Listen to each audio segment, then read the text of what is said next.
The origins of the agreement establishing the African Continental Free Trade Area, a 254-page document minus the schedules for concessions on trade in goods and specific commitments in trade in services. So what's the background to this?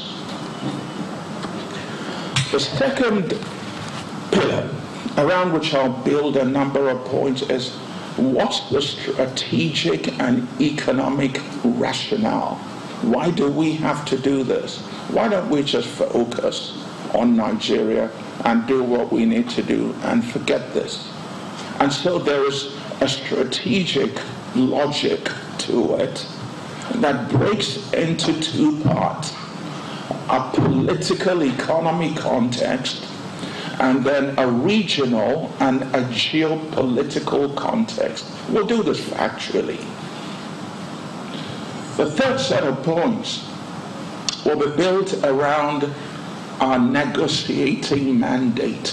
What instructions did we get as we went out to negotiate on behalf of 190 million Nigerians, 6 geopolitical zones, and a whole tapestry of economic activities around a major economy, not just number one in Africa, but the 26th largest economy in the world, which Nigeria is. Then the substance, the key provisions for goods and services. What are the principal things that one needs to know? And then a set of points around the development architecture of this. What makes this development friendly and not an open sesame for those who would operate against the Nigerian economy in a predatory way, dumping and leaving the subsidized activities here?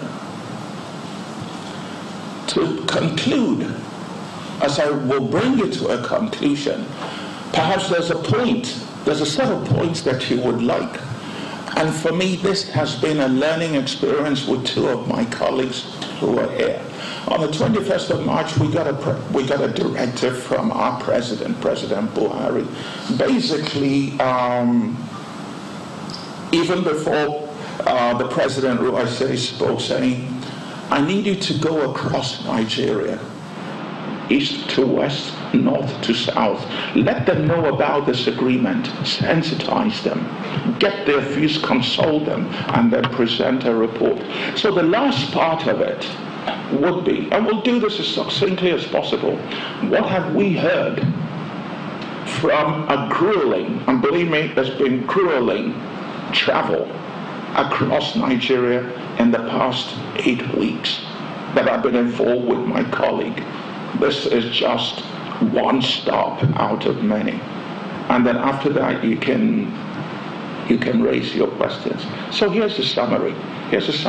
Everything I've said that we'll talk about, can do it in 10 sentences or less. On the 21st of March in Kigali, Rwanda, 44 members of the African Union signed the agreement, that is this, establishing the African Continental Free Trade Area. 43 members of the African Union signed another document, not here, but a political declaration launching this.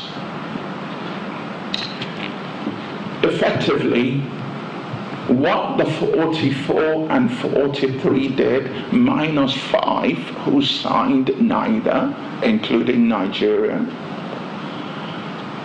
was to launch the free trade area, which would come into force when 22 of the signatories have ratified it with their domestic legislatures deposited their instruments of acceptance with 30 days counted, and then it would kick in. What would kick in would be a single market for trade in goods and services.